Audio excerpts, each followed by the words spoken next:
I'm Daniela Intilli and welcome to AFL Today on Big Pond Sport after a dramatic grand final that had it all, except for a result. It's going to be a draw. It's unbelievable. But it's happened. Well, the 2010 Premiership decider has been forced into a sequel after Collingwood and St Kilda fought out a heart-stopping draw in front of more than 100,000 fans.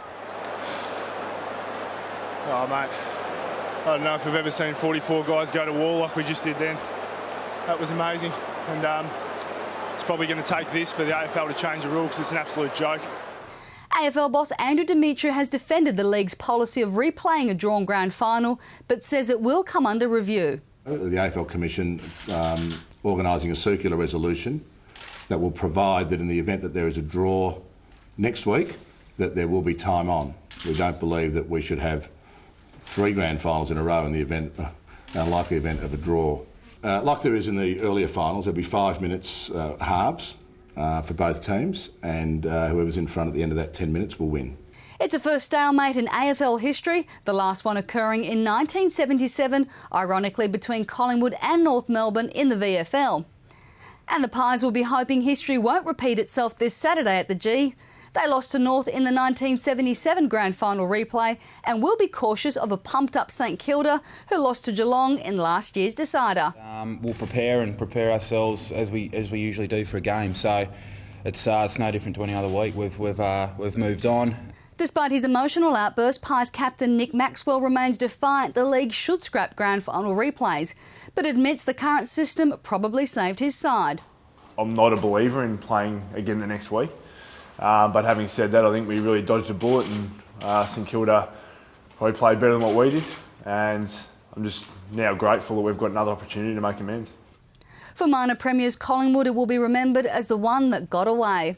They were leading by 24 points at half-time and should have had more had it not been for inaccurate goal kicking, which came back to haunt them. They were held goalless in the third term as the Saints booted 3 straight. But the turning point was this screamer from Brendan Goddard.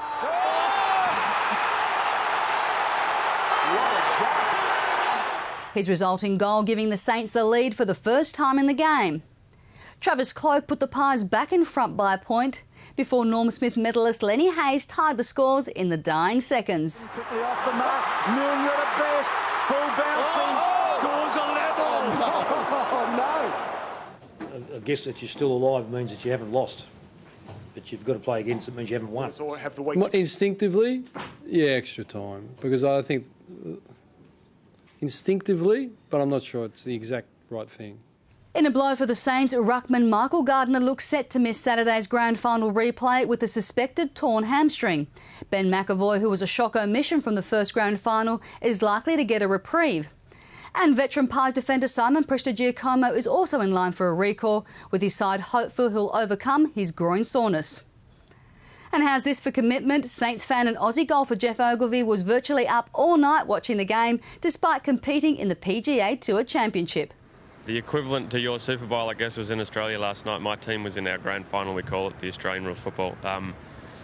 And that started at 12:30 and finished at 3 o'clock in the morning. So I did sneak in about half an hour of sleep before the game started, and then afterwards I was so wired up because it ended in a draw, which is kind of a bit bizarre in a football match. We actually have a replay of the match next week. Good news is I'll be back in Australia next weekend, so I get to go.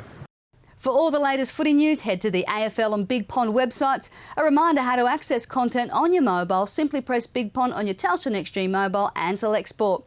You can also view content through your television on the Telstra T-Box. This digital set-top box, when connected to your eligible Big Pond broadband service, will give you access to all Big Pond Sport content direct to your TV. I'm Daniela Intilli. See you next time.